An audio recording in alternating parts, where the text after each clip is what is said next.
പെരുന്നാളാണെങ്കിലും സൽക്കാരാണെങ്കിലും ഇനി കല്യാണാണെങ്കിലും ഇതുപോലൊരു കോഴി ബിരിയാണി, അതായത് നമ്മുടെ മലപ്പുറം ഭാഷ പറയാണ് കേട്ടോ, കോഴി ബിരിയാണിന്ന് ചിക്കൻ ബിരിയാണിന്ന് ഇവിടൊക്കെ പറയാറുണ്ട്.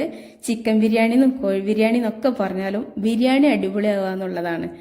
ഒരൊറ്റ പ്രാവശ്യം ഇത് നമ്മൾ വായിലിട്ട് കഴിഞ്ഞാൽ പിന്നെ ഒരു പ്ലേറ്റ് കഴിക്കണം എന്ന് ആഗ്രഹിക്കുന്ന രീതിയിലുള്ള നല്ലൊരു, നിങ്ങൾ മറക്കുമ്പോൾ തന്നെ മനസ്സിലാവുണ്ടാവൂലേ, നല്ല ഒരു ചോറ് ഒന്നൊന്നിനോട് തൊടാതെ എന്നാലും നല്ല സോഫ്റ്റും. ഇതിങ്ങോട്ട് തുറന്നപ്പോണ്ടല്ലോ എന്താണെന്നറിയാം, ഇവിടെ ഈ ഒരു അടുക്കള മുഴുവനും നല്ലൊരു കല്യാണ ബിരിയാണിന്റെ ഒരു സ്മെല്ലാണ് കേട്ടോ. നമുക്കിപ്പോൾ ചിലപ്പോഴൊക്കെ നമുക്ക് കല്യാണ വീട്ടിൽ നിന്നും നല്ല ബിരിയാണി കിട്ടും, എന്നാൽ ചിലപ്പോൾ ഒരു ടേസ്റ്റ് ഇല്ലാത്ത ബിരിയാണി കിട്ടും. അതുപോലെ തന്നെ ഹോട്ടലിനും ഒക്കെ അങ്ങനെ തന്നെയാണ്. ചിലപ്പോൾ നമ്മൾ ഹോട്ടലിൽ കയറിയാൽ നല്ല ബിരിയാണി കിട്ടും. അപ്പം നിങ്ങൾ ഹോട്ടലിലും കല്യാണവും ഒന്നും ആഗ്രഹിക്കാതെ തന്നെ നമുക്ക് വീട്ടിലിതാ നല്ലൊരു അടിപൊളിയായിട്ടുള്ള, എത്ര കഴിച്ചാലും പോതി തീരാത്ത, എന്നാലും ഉണ്ടാക്കാൻ നല്ല എളുപ്പമുള്ള, ഒരിക്കലും ഫ്ലോപ്പ് ആവാത്ത രീതിയിലുള്ള നല്ലൊരു വെറൈറ്റി ആയിട്ടുള്ള ഒരു ചിക്കൻ ബിരിയാണിയാണ് കേട്ടോ നമ്മളിന്ന് ചെയ്യാൻ വേണ്ടി പോണത്. പെരുന്നാളൊക്കെ വരല്ലേ, ഇനിയിപ്പോൾ പെരുന്നാൾ ആയാലും അത് കഴിഞ്ഞാലും സൽക്കാരങ്ങളും ഇനി നമുക്ക് തന്നെ വീട്ടിൽ എപ്പോഴും ഒന്ന് ഉണ്ടാക്കി കഴിക്കാനൊക്കെ പറ്റണ നല്ലൊരു സിമ്പിളായിട്ടുള്ള ഒരു ബിരിയാണിയാണ്.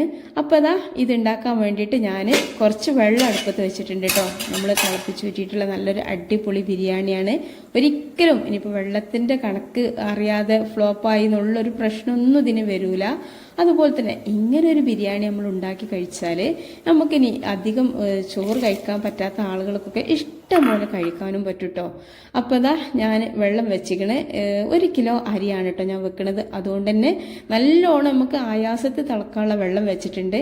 അതിലേക്ക് 1 ക്യാരറ്റ് കട്ട് ചെയ്തിട്ട് കൊടുത്തിട്ടുണ്ട്. പിന്നെ അതുപോലെ തന്നെ ആവശ്യത്തിനുള്ള ഉപ്പും, ഒരു ലേശം 2 കറാമ്പട്ട, അതുപോലെ തന്നെ 2 ഏലക്ക ഒന്ന് കുത്തിയത്, പിന്നെ കുറച്ച് ഗ്രാമ്പു, അത്ര സംഭവങ്ങളൊക്കെ ഇട്ടിട്ട് ഒന്ന് മൂടി വെച്ചിട്ടുണ്ട് കേട്ടോ. അപ്പോൾ ഇനി നല്ലോണം തിളക്കട്ടെ. ആ തിളക്കണ സമയം കൊണ്ട് നമുക്ക് ഈ അരി ഒന്ന് കഴുകിയെടുക്കണം. അപ്പോൾ അരി എന്ന് പറഞ്ഞാൽ ഞാൻ ജീരകശാല അരിയാണ് കേട്ടോ എടുത്തിട്ടുള്ളത്. നിങ്ങൾക്ക് ഏത് ബിരിയാണി അരി വേണമെങ്കിലും എടുക്കാം, പക്ഷെ ജീരകശാല അരി ഇട്ട് ചോറ് വെക്കുമ്പോൾ ഒരു പ്രത്യേക സോഫ്റ്റും അതുപോലെ തന്നെ വേവേറുന്ന പ്രശ്നമോ മുറിങ്ങിപ്പോവുകയോ ഒന്നും ഉണ്ടാവില്ല. അതുകൊണ്ട് തന്നെ ഞാൻ 1 കിലോ അരി എടുത്തിട്ടുണ്ട്. ആ അരി നല്ലോണം ഒന്ന് കഴുകാണ് കേട്ടോ.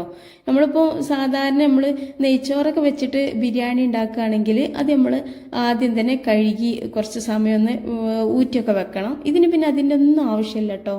ഞാൻ പറഞ്ഞല്ലോ അത് ഫ്ലോപ്പ് ആവുമൊന്നുമില്ല, വെള്ളത്തിൻ്റെ പ്രശ്നമൊന്നുമില്ല എന്ന്. അപ്പോൾ ദാ ഞാൻ അത് നല്ലോണം ഒരു 2-3 പ്രാവശ്യം ഒന്ന് കഴുകിയിട്ട് ഈ ഓട്ടപാത്രത്തേക്കൊന്നും ഇടേണ്ട ആവശ്യമില്ല, ഒരു പാത്രത്തേക്ക് ഇട്ട് കൊടുത്തിട്ടുണ്ട്. അപ്പോൾ അതാ വെള്ളം തുറന്ന് നോക്കുമ്പോൾ നല്ലോണം വെള്ളം തിളച്ച് മറിയുന്നുണ്ട് കേട്ടോ. അപ്പോൾ ഈ ഒരു സമയത്ത് നമുക്ക് ഉപ്പുണ്ടോയെന്നൊക്കെ നോക്കേണ്ടതുണ്ട്. അപ്പോൾ ഞാൻ ആ ചോറ് അരി ഇതിലേക്ക് ഇട്ട് കൊടുക്കുന്നുണ്ട് കേട്ടോ. അരി ഇതിലേക്ക് ഇട്ട് കൊടുത്തിട്ട് ചെറുതായിട്ടൊന്ന് ഇളക്കി കൊടുക്കുക. ഈ ഒരു സമയത്ത് നമുക്കിതിൽ ഉപ്പുണ്ടോ നല്ലോണം നോക്കണം. കാരണം നമ്മൾ വിചാരിക്കും ഇനി നമ്മൾ ചിക്കനിലൊക്കെ ഉപ്പ് പാകാക്കിയാൽ മതിയെന്ന്, അതൊന്നും പറ്റൂല കേട്ടോ. ഈ അരി വേവിക്കണേക്കുള്ള ഉപ്പ് അരി ഇതിൽ തന്നെ വേണം. അതൊക്കെ നമ്മൾ പ്രത്യേകം ശ്രദ്ധിക്കണം. അപ്പോഴൊക്കെയാണ് നമ്മളെ ചിക്കൻ ബിരിയാണി നമുക്ക് വിചാരിച്ച രീതിയിലുള്ള ആ ഒരു ടേസ്റ്റ് കിട്ടുള്ളൂ. വീണ്ടും വീണ്ടും കഴിക്കാൻ തോന്നുന്ന ആ ഒരു ടേസ്റ്റ് കിട്ടുള്ളൂ. ചില ചിക്കൻ ബിരിയാണിയൊക്കെ കഴിച്ചു കഴിഞ്ഞാൽ പിന്നെ നമുക്ക് ചിക്കൻ ബിരിയാണിനോടുള്ള പൂതിയേ തീരും. പക്ഷെ ഇതുപോലെ ഒരു ബിരിയാണി നിങ്ങൾ കഴിച്ചു കഴിഞ്ഞാൽ വീണ്ടും വീണ്ടും നമ്മൾ ഉണ്ടാക്കുകയും ചെയ്യും കഴിക്കുകയും ചെയ്യും കേട്ടോ.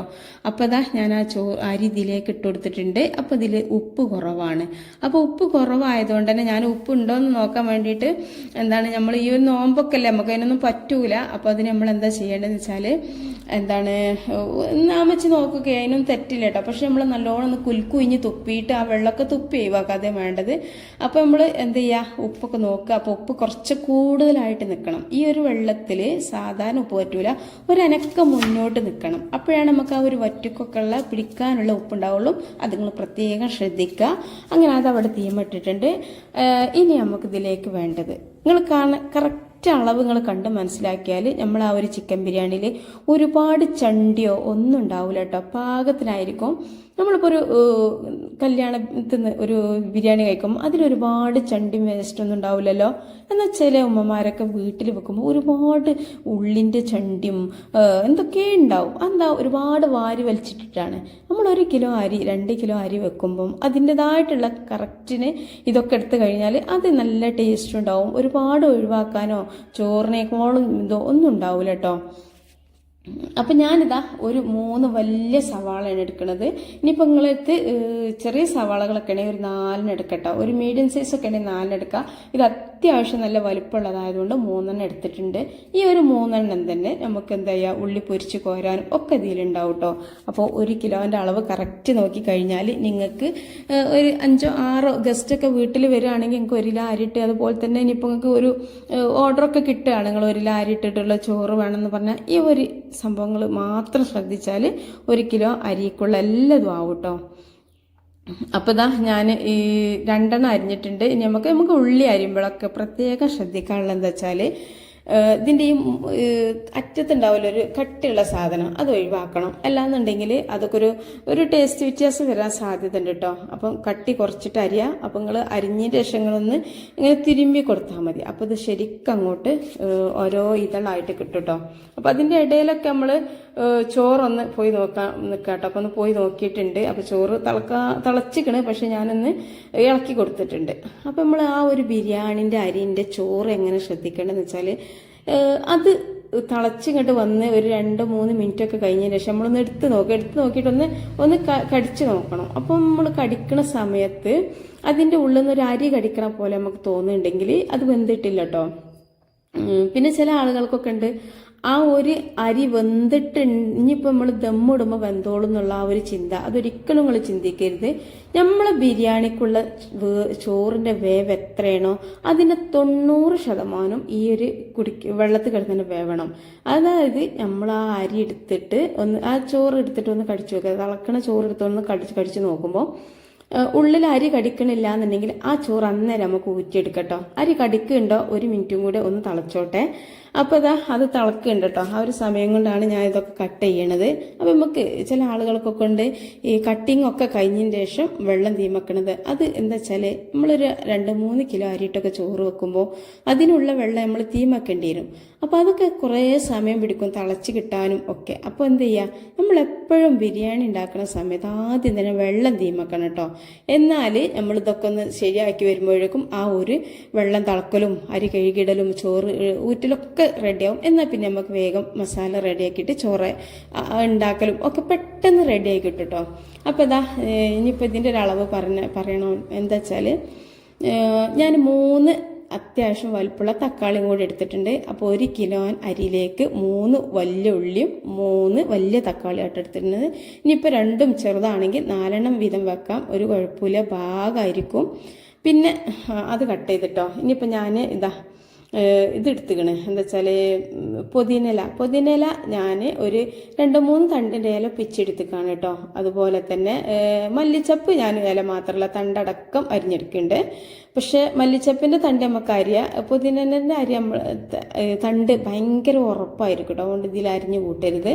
പുതിനയില ഒരുപാട് ആവണ്ട കേട്ടോ. ഒരു 4-5 ഇത് മതി. 4-5 എന്ന് പറഞ്ഞാൽ 4-5 തണ്ട്. പക്ഷെ നല്ല ഇലയുള്ള തണ്ടാണെങ്കിൽ 3 തണ്ടൊക്കെ എടുത്താൽ അതിൻ്റെ ഇല മതിയാവും.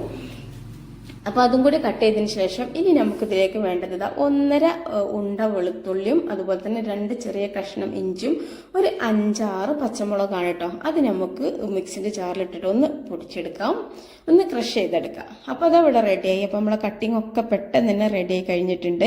അതുപോലെ തന്നെ നമ്മളെ ചോറ് അവിടെ ഊറ്റൽ തുടങ്ങിയിട്ടുണ്ട്.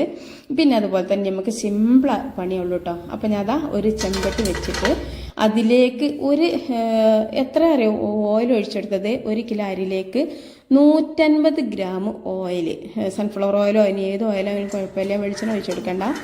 പിന്നെ ഞാൻ ഒഴിച്ചെടുത്തത് എന്താ വെച്ചാൽ ഒരു 50 ഗ്രാം ഡാൽഡ നെയ്യാണ് കേട്ടോ. അതും കൂടി ഒഴിച്ചെടുത്തതിൻ്റെ ശേഷം ഞാൻ ഒരു 10-15 അണ്ടിപ്പരിപ്പ്, ഒരു 10-15 മുന്തിരിട്ട് നല്ലോണം വറുത്ത് കോരിക്കണേ. അപ്പോൾ അതൊക്കെയാണ് ഇതിൻ്റെ കറക്റ്റ് പാകം. പിന്നെ ഞാൻ ആ ഒരു തിളച്ച ആ ഒരു നെയ്യും ഓയിലും നല്ലൊരു പിടുത്തം ഉള്ളി ഇട്ട് കണ്ടതാ നല്ലോണം പൊരിച്ചെടുക്കുന്നുണ്ട് കേട്ടോ. അപ്പം നമുക്ക് വിചാരിച്ച പോലെ പെട്ടെന്നൊന്നും പൊരിഞ്ഞ് കിട്ടൂല ഉള്ളി കുറച്ച് സമയം ഒന്ന് ഹൈ ഫ്ലെയിമിലിട്ട് കത്തിച്ചെങ്കിൽ ഉള്ളി നല്ലോണം പൊരിഞ്ഞ് കിട്ടുള്ളൂ. അപ്പോൾ കുറച്ച് നേരം കഴിഞ്ഞപ്പോഴത്തേനും പൊരിഞ്ഞ് കിട്ടിയിട്ടുണ്ട്. അപ്പോൾ അത് നല്ലോണം കരിയാൻ നിൽക്കരുത് കേട്ടോ. നല്ലോണം ഒന്ന് ഗോൾഡൻ ബ്രൗൺ കളറായിട്ട് അതുപോലെ തന്നെ നല്ലോണം മുരിഞ്ഞ് നമ്മളിങ്ങനെ പൊടിയണ രീതിയിലായി കഴിയുമ്പോൾ നമുക്ക് എന്ത് ചെയ്യാം, അതിന് കോരി മാറ്റിയിട്ട് നമുക്ക് ആ ഒരു നെയ്യിലേക്ക് തന്നെ നമ്മൾ കട്ട് ചെയ്തിട്ടുള്ള സവാള ഉണ്ടല്ലോ അതിലേക്ക് ഇട്ട് കൊടുക്കുക. പിന്നെ ഈ ഒരു സമയത്ത് നിങ്ങൾക്ക് വേണമെന്നുണ്ടെങ്കിൽ ബേ ലീഫ് അതുപോലെ തന്നെ 2 ഏലക്ക, ഒരു കറാമ്പട്ട, അത്ര സംഭവങ്ങളൊക്കെ ഗ്രാമ്പൊക്കെ ഈ ഒരു ഓയിലേക്ക് ചൂടോടെ ഇട്ട് കൊടുത്തതിന് ശേഷം അതൊന്ന് എന്തായിട്ട് ഈ ഉള്ളി ഇട്ട് കൊടുത്താൽ മതിയാവും. പക്ഷെ ഞാനിപ്പോൾ അതൊന്നും ഇട്ട് കൊടുത്തിട്ടില്ല കേട്ടോ. എന്താ വെച്ചാൽ നമുക്ക് ഓവറായിട്ട് അതൊക്കെ ഇട്ട് കൊടുത്ത് കഴിഞ്ഞാൽ കുത്തും. പക്ഷെ ഞാൻ അതിലിട്ട് കൊടുക്കാതെ അതിനും കൂടെ ഉള്ളത് ഞാൻ ആ ചോറ് തിളക്കണ വെള്ളത്തിൽ ഇട്ട് കൊടുത്തു കേട്ടോ. അത്യാവശ്യം തന്നെ 2 ഏലക്ക, അതുപോലെ തന്നെ ഗ്രാമ്പു, കറാമ്പട്ടൊക്കെ അത്യാവശ്യം ഇട്ട് കൊടുത്തിട്ടുണ്ട്. അപ്പോൾ അതുകൊണ്ട് തന്നെ ആ ചോറിന് അതിൻ്റെ ഫ്ലേവർ നല്ലോണം ഉണ്ട്. അതുകൊണ്ട് ഇനിയിപ്പോൾ ചോറിന് അതിൻ്റെ ആവശ്യമില്ല. ഇപ്പോൾ ചിക്കനിലേക്കായാലും നമ്മളിപ്പോൾ ഗരം മസാലേൻ്റെ പൊടി ഇട്ട് കൊടുക്കും.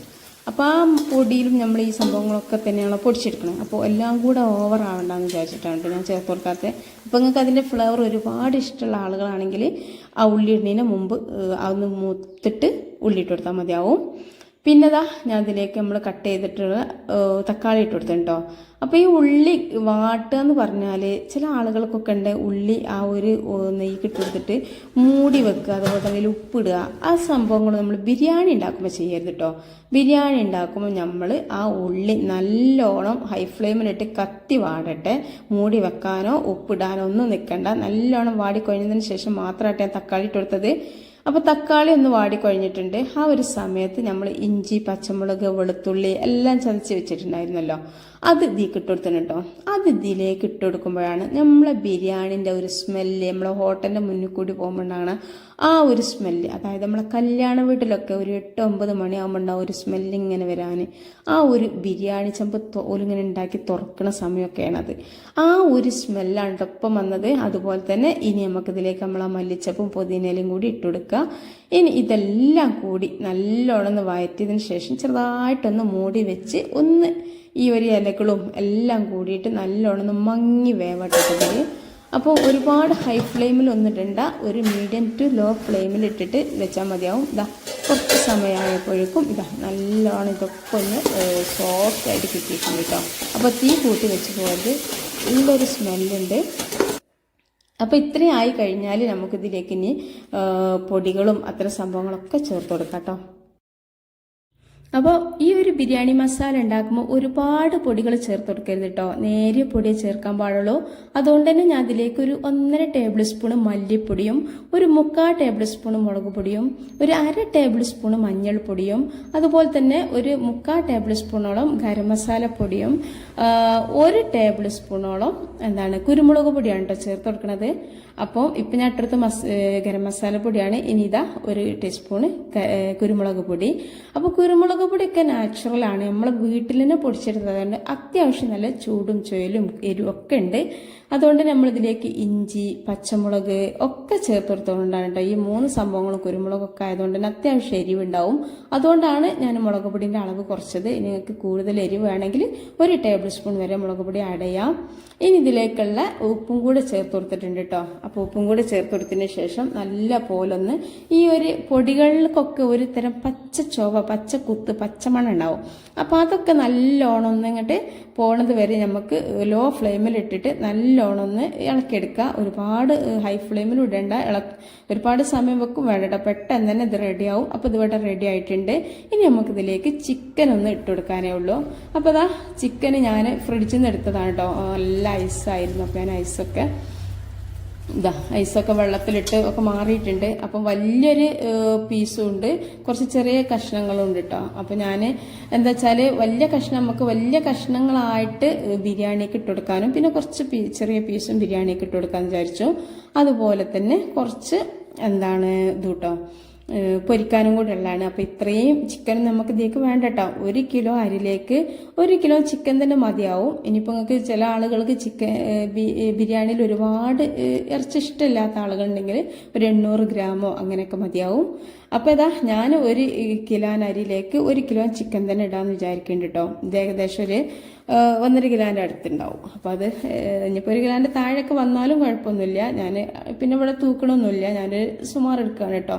അപ്പം നമുക്ക് ഈ ഒരു ചിക്കന് നമുക്ക് എന്താ വെച്ചാൽ ഋതുവിനൊക്കെ എന്ന് പറഞ്ഞാൽ എപ്പോഴും ചിക്കൻ ബിരിയാണി ഉണ്ടാക്കുമ്പോൾ കുറക് വേണം.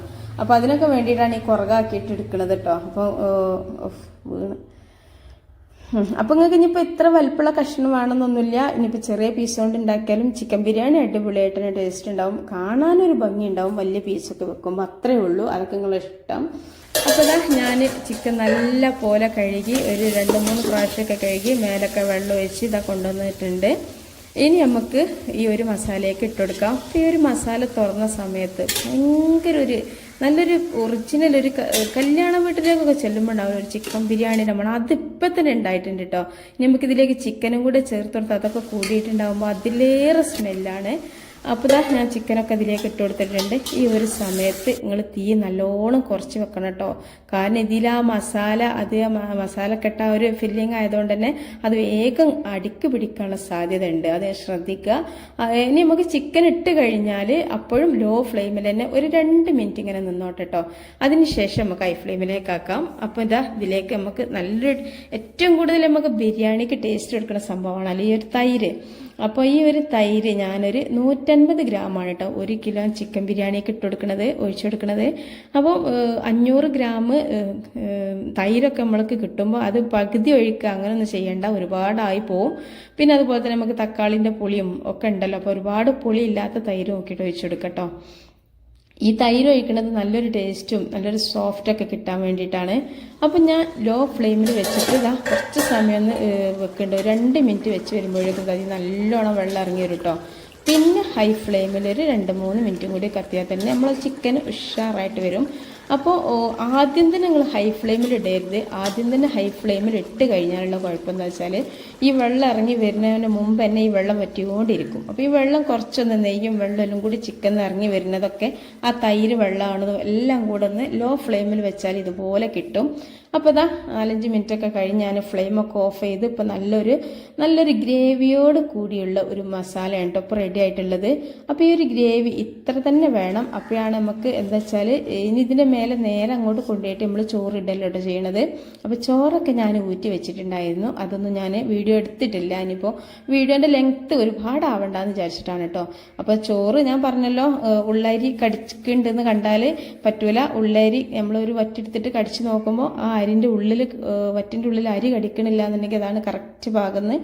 അപ്പോൾ അതായി സമയത്ത് ഞാൻ 2 ഓട്ടപാത്രത്തിൽ ഞാൻ ചോറ് നല്ലോണം വെള്ളമൊക്കെ ഒഴിച്ച് ഊറ്റി വെച്ചിട്ടുണ്ടായിരുന്നു. ഇനി നമുക്ക് ഈ ചെമ്പട്ടിന്ന് ചട്ടി ഒന്ന് മാറ്റണം കേട്ടോ. ഇതിപ്പോൾ ഏകദേശം 1 കിലോ അരി ആകുമ്പോൾ അത്യാവശ്യം ചോറുണ്ടാവും, അതുകൊണ്ട് തന്നെ ആ ഒരു ചട്ടി ഞാൻ മാറ്റിയിട്ടുണ്ട്. ഞാൻ ചട്ടി മാറി വെച്ചതാണ് കേട്ടോ. അപ്പോൾ നിങ്ങൾ 1 കിലോ വേവണ ആ ഒരു ചെമ്പട്ടിന് ആദ്യം തന്നെ ഇതുപോലെ മസാല ഉണ്ടാക്കാൻ വേണ്ടിയിട്ട് എടുത്തു കഴിഞ്ഞാൽ പിന്നെ ഒന്ന് മാറ്റേണ്ടി വരില്ല കേട്ടോ.